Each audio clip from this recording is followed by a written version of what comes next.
새벽 기도로 나오신 성도님들을 주님 이름으로 환영합니다. 함께 샘물의 기도로 주님 앞에 나가도록 하겠습니다. 마음과 샘물의 기도를 하나님께 드립니다. 내가 산을 향하여 눈을 들리라. 나의 도움이 어디서 올까? 나의 도움은 천지를 지으신 여호와에게서로다. 아멘. 천지를 지으신 창조주 하나님, 오늘도 주의 도우심을 구하오니 우리의 발걸음을 지켜주시고 주와 동행하는 하루 되게 하소서. 교회와 예배를 위해 기도합니다. 이스라엘을 지키시는 이는 졸지도 아니하시고 주무시지도 아니하시리로다. 아멘. 교회를 지키시는 하나님, 우리 샘물교회를 주의 손으로 굳게 붙잡아 주시고 보호하여 주옵소서. 함께 모여 예배하며 기도하기에 힘쓰는 거룩한 공동체 되게 하시고 예배를 사모하며 예배의 기쁨을 누리며 주의 임재를 경험하는 예배 되게 하소서. 목장을 위해 기도합니다. 여호와는 너를 지키시는 이시라. 여호와께서 내 오른쪽에서 내 그늘이 되시나니. 아멘. 하나님 아버지, 샘물의 목장을 지켜 보호하여 주옵소서. 서로 하나 된 마음을 주시고 사랑으로 용납하며 서로를 위해 기도의 분량을 채워가는 아름다운 모습들을 보게 하소서. 세상에서 얻을 수 없는 가장 귀하고 값진 것을 목장에서 받아 누리게 하시고 목장을 위해 헌신하는 목자들에게 힘과 능력을 더해 주소서. 다음 세대와 청년들을 위해 기도합니다. 낮의 해가 너를 상하게 하지 아니하며 밤의 달도 너를 해치지 아니하리로다. 아멘. 다음 세대와 청년들을 지키시는 하나님, 우리 샘물의 자녀들이 어두운 시대 속에서 더욱 밝은 빛을 비추는 거룩한 자들로 자라가게 하소서. 코람데오의 신앙을 굳게 지키며 가는 걸음 위에 주의 복을 날마다 더하여 주소서. 선교와 선교사님을 위해 기도합니다. 여호와께서 너를 지켜 모든 환난을 면하게 하시며 또 내 영혼을 지키시리로다. 아멘. 세계 각지에 흩어져서 주의 복음 전하는 선교사님들을 지켜 주옵소서. 어려움과 문제를 이겨내게 하시고 모든 필요를 채워 주옵소서. 사역 현장에 주의 역사와 영광이 나타나며 귀한 열매 맺게 하옵소서. 나라를 위해 기도합니다. 여호와께서 너의 출입을 지금부터 영원까지 지키시리로다. 아멘. 하나님 아버지, 이 나라를 주의 손으로 지키시며 통치하여 주옵소서. 온 세계가 어려움 속에 있지만 위정자들에게 지혜를 주셔서 국정 운영을 잘하게 하시고 나라의 안정을 더해 주옵소서. 오늘도 샘물 성도의 하루를 지키시고 주의 뜻대로 인도하여 주소서. 예수님의 이름으로 기도합니다. 아멘. 오늘 우리에게 주시는 하나님 말씀은 에스라 8장 15절에서 23절까지 말씀입니다. 한 절씩 교독하시겠습니다. 내가 무리를 아하와로 흐르는 강가에 모으고 거기서 3일 동안 장막에 머물며 백성과 제사장들을 살핀즉 그 중에 레위 자손이 한 사람도 없는지라. 이에 모든 족장 곧 엘리에셀과 아리엘과 스마야와 엘라단과 야립과 엘라단과 나단과 스가랴와 무술람을 부르고 또 명찰한 사람 요야립과 엘라단을 불러 가시비아 지방으로 보내어 그곳 족장 이또에게 나아가게 하고 이또와 그의 형제 곧 가시비아 지방에 사는 느디님 사람들에게 할 말을 일러주고 우리 하나님의 성전을 위하여 섬길 자를 데리고 오라 하였더니 우리 하나님의 선한 손에 도우심을 입고 그들이 이스라엘의 손자 레위의 아들 말리의 자손 중에서 한 명찰한 사람을 데려오고 또 세레비아와 그의 아들들과 형제 18명과 하사베와 므라리 자손 중 여사야와 그의 형제와 그의 아들들 20명을 데려오고 다윗과 방백들이 레위 사람들을 섬기라고 준 느디님 사람 중 성전 일꾼은 220명이었는데 그들은 모두 지명받은 이들이었더라. 그때 내가 아하와 강가에서 금식을 선포하고 우리 하나님 앞에서 스스로 겸비하여 우리와 우리 어린아이와 모든 소유를 위하여 평탄한 길을 그들에게 간구하였으니 이는 우리가 전에 왕에게 아뢰기를 우리 하나님의 손은 자기를 찾는 모든 자에게 선을 베푸시고 자기를 배반하는 모든 자에게는 권능과 진노를 내리신다 하였으므로 길에서 적군을 막고 우리를 도울 보병과 마병을 왕에게 구하기를 부끄러워하였습니다. 그러므로 우리가 이를 위하여 금식하며 우리 하나님께 간구하였더니 그의 응답하심을 입었느니라. 아멘. 오늘의 말씀은 성도의 자존심입니다. 성도의 자존심. 사람은 누구나 자존심이 있습니다. 자존심이 무엇인가? 국어사전을 보니 남에게 굽히지 아니하고 자신의 품위를 스스로 지키는 마음이라고 정의하고 있습니다. 그런데 여기 조금 더 의미를 살펴보자면 자존심은 다른 사람으로부터 존중받고 싶은 마음을 담고 있다라고 볼 수 있습니다. 자신을 있는 그대로 스스로 존중하는 것은 자존감이라고 할 수 있고, 자존심은 타인에게 존중받고자 하는 그런 마음 혹은 의지라고 할 수 있겠습니다. 그래서 내가 누군가로부터 무시당하거나 상처를 받았을 때 자존심이 상했다, 그런 표현을 쓰는 것이죠. 그리고 이것은 자신의 위치와도 연결이 되어 있습니다. 예를 들면 선생님으로서의 자존심, 또 군인으로서의 자존심, 어떤 남편이나 아내로서의 자존심, 즉 정체성과 아주 밀접한 관계를 가지고 있는 게 자존심인데, 그렇다면 우리는 무엇이냐? 우리는 성도라는 것이죠. 성도로서의 자존심. 요즘 세상을 보면 어떻습니까? 성도로서의 자존심이 안타깝게도 거의 바닥에 가깝습니다. 많은 성도님들이 자존심이 많이 상해 있으신 줄로 압니다. 그러면 어떻게 해야 하는가? 우리가 세워가는 거죠. 우리가 이 거룩한 성도로서의 자존심을 세우고 그 자존심을 지켜야 할 그런 의무를 가지고 있는 것입니다. 그래서 오늘은 에스라의 모습을 보면서 기도 제목으로 함께 말씀을 나누고자 합니다. 오늘 본문은 21절부터 23절 중심으로 보도록 하겠습니다. 먼저 첫 번째 기도 제목입니다. 나도 세상 앞에서 성도의 자존심을 지키게 하소서. 삶의 현장에서 성도로서 비굴하지 않게 하소서. 성도로서 믿음대로 당당하게 살게 하여 주소서. 이런 기도 제목인데요. 쉬운 길은 아닙니다. 용기가 필요하고 때론 손해를 감수해야 하기도 합니다. 그리고 믿음도 필요하죠. 오늘 본문은 에스라가 아하와 강에 백성들을 모아서 금식을 선포하고 있는 장면입니다. 왜 금식을 선포하라고 하고 있을까요? 예루살렘으로 출발하려고 하는데 그 길이 굉장히 험하고 어렵기 때문입니다. 그래서 그렇게 위험천만한 여정을 앞두고 왕에게 군대를 요청하지 않고 있습니다. 22절 하반절입니다. 길에서 적군을 막고 우리를 도울 보병과 마병을 왕에게 구하기를 부끄러워했습니다. 마지막 부분에 길에서 적군을 막고 우리를 도울 보병과 마병을 왕에게 구하기를 부끄러워하였다라고 합니다. 자, 이게 왜 부끄러운 일입니까? 지금 이들은 페르시아로부터 엄청난 물자와 돈을 가지고 1500km나 되는 장거리를 이동해야 되는데 이미 이들에 대한 소문이 전 페르시아에 퍼졌을 것입니다. 그러므로 아무리 군사들의 호의를 받으면서 간다 하더라도 이들이 소유하고 있는 아주 값지고 귀한 것들, 여러 재물들을 약탈하려고 하는 사람들이 도처에 깔려 있었을 것입니다. 또 실제로 지금 이들도 두려워하고 있습니다. 걱정하고 있는 거죠.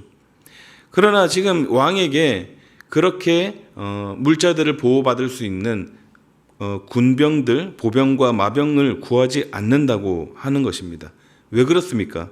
아까 읽은 본문 22절의 앞부분을 한 번 더 읽어보도록 하겠습니다. 이는 우리가 전에 왕에게 아뢰기를 우리 하나님의 손은 자기를 찾는 모든 자에게 선을 베푸시고 자기를 배반하는 모든 자에게는 권능과 진노를 내리신다 하였으므로. 왜 왕의 도움을 구하지 않았느냐? 예전에 왕한테 했던 말 때문입니다. 이렇게 얘기한 거죠. 우리가 믿는 하나님은 전능하신 분입니다.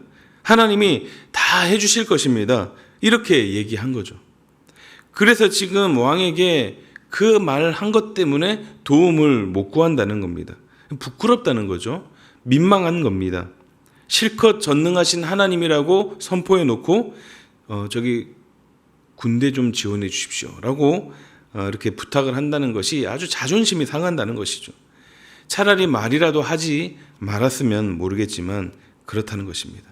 그런 면에서 우리가 가는 성도의 걸음은 쉬운 길이 아닙니다. 손해볼 수 있고 내려놔야 되는 경우들도 많이 있습니다.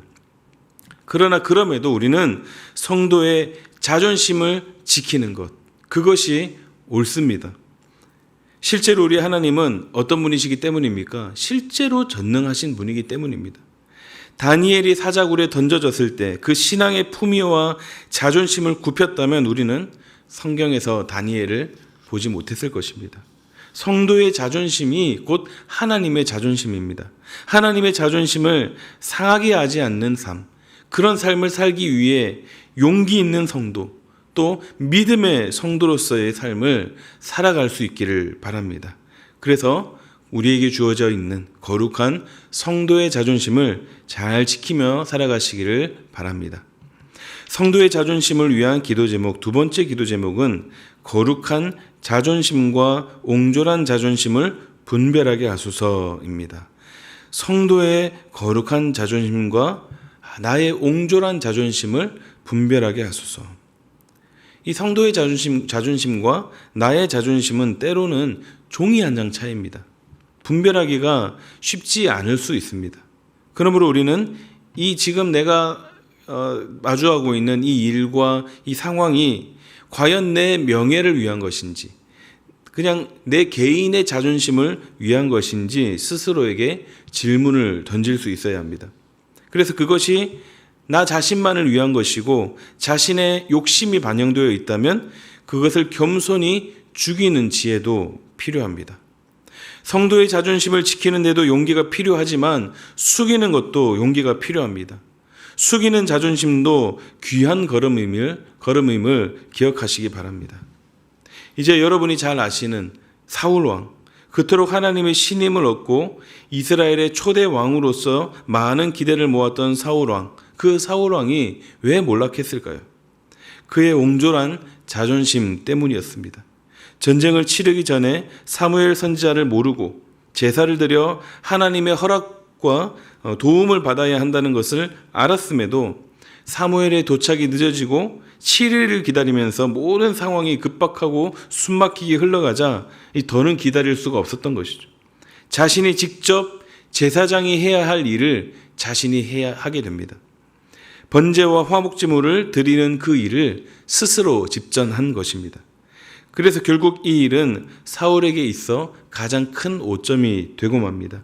하나님 앞에서의 불순종, 자기가 맞다고 하는 옹졸한 그 자존심을 세웠던 일이 결국 자신에게 큰 화가 되어 돌아갔던 것입니다.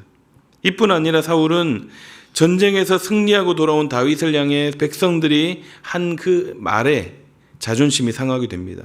뭐라고 했습니까? 사울이 죽인 자는 천천히요, 다윗은 만만히로다. 이 말 때문에 다윗이 사울의 적이 되고 맙니다. 자신의 옹졸한 자존심 때문에 그렇게 사울은 하나님으로부터 버림받게 됩니다. 성도의 자존심은 숙이지 않아야 될 때는 숙이지 않고 지키는 것이고 반대로 숙여야 될 때는 숙이고 낮춰야 됩니다. 어디에 숙여야 합니까? 하나님 앞에서, 그리고 그분의 말씀 앞에서, 그리고 사랑하는 이웃 앞에서. 그렇게 숙일 줄 알고 낮추는 자가 진정한 성도의 자존심을 지키는 사람입니다. 그렇습니다. 우리가 하나님 앞에서 자존심이 어디 있습니까? 그 누구보다 우리의 자존심을 세워주시는 그분 앞에 우리는 자신을 낮추면 낮출수록 그분께서 우리를 높여주실 것입니다. 주의 말씀 앞에 아멘으로 숙일 줄 알 때, 사랑하는 이웃을 향해 옹졸함이 아닌 성도로서의 자존심을 성숙하게 그렇게 숙일 줄 알 때 그 자존심이 더 빛날 줄 믿습니다. 내 생각, 내 뜻, 내 경험, 내 판단을 다 그분 앞에 내려놓는 거룩한 자존심을 소유하시고 또 그렇게 분별하며 살게 하여 주시옵소서. 이런 기도 제목으로 기도하며 나아가시기를 바랍니다. 마지막 세 번째 기도 제목입니다. 기도의 자리로 나아가게 하소서. 성도의 자존심을 지키기 위해 할 수 있는 일이 무엇입니까? 기도입니다. 기도 외에는 방법이 없습니다. 왜냐하면 그것이 바로 하나님의 방법이기 때문입니다. 성도의 자존심을 지키기를 바란다면 기도해야 합니다. 오늘 본문의 에스라도 백성들을 모은 이유가 무엇입니까? 기도하기 위해. 성도의 자존심을 지키기 위해 그렇게 금식을 선포하고 기도하기 위해서 이 백성들이 모여 있는 것입니다. 안전한 귀국을 위한 기도 모임이었는데 페르시아 왕 아닥사스다 앞에 큰 소리를 쳐서 호위 군대를 요청할 수 없었기 때문에 더 간절히 기도해야 했습니다.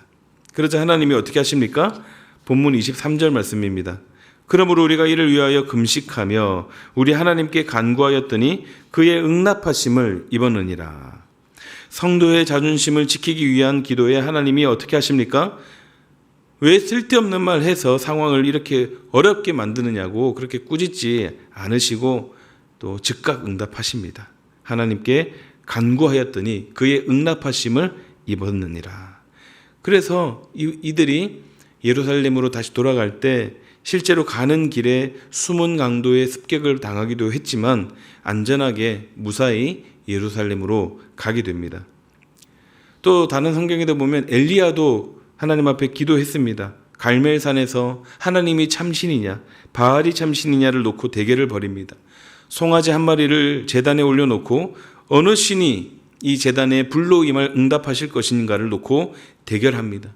정말 엘리야로서는 성도로서의 자존심 또 하나님의 자존심이 걸린 한판이었습니다. 누가 승리합니까? 열왕기상 18장 37절 38절 말씀입니다.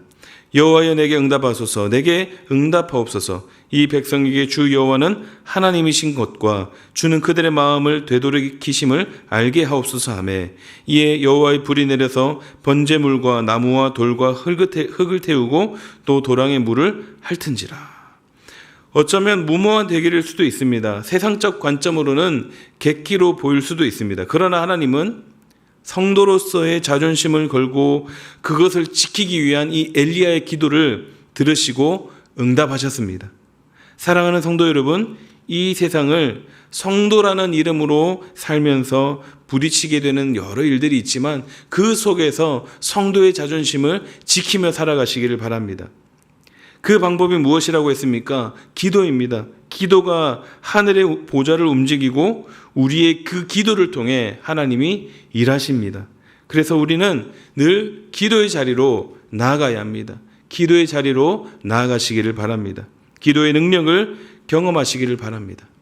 똑같이 또 엘리야가 비가 오기를 기도했는데 아무 응답이 없어서 수없이 하늘을 보았던 엘리야처럼 또 그렇게 기다려야 할 때도 있습니다.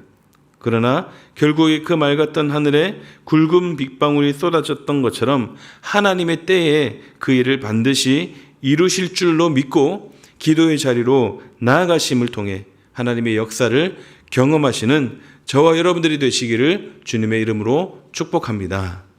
말씀을 정리하겠습니다. 우리는 성도로서 자존심을 지키며 살아야 합니다. 그래서 간절히 기도해야 합니다. 함께 나눈 세 가지 기도 제목 다시 말씀드리면 나도 세상 앞에서 성도의 자존심을 지키게 하소서. 두 번째로 거룩한 자존심과 옹졸한 자존심을 분별하게 하소서. 마지막 세 번째 기도의 자리로 나아가게 하소서. 이 기도 제목 가지고 귀한 성도의 걸음을 걸어가시며 늘 승리하시는 여러분들이 되시기를 우리 주님의 이름으로 축복합니다. 아멘. 함께 기도하시겠습니다. 오늘 주신 말씀을 기억하시면서 함께 나눈 세 가지 기도 제목으로 함께 기도하시고 또 오늘 광복절입니다. 나라를 위해 특별히 더 기도하는 시간 되시면 좋겠습니다. 하나님 아버지, 주께서 이 나라를 통치하여 주옵소서. 함께 기도하시고 또 목요일부터 토요일까지 진행되는 청년부 수련회를 위해 또 우리 목장 교회 오는 날을 통해 모이는 예배의 회복을 위해서 이 기도 제목을 함께 기도하시고 개인 기도하도록 하겠습니다. 기도하시겠습니다.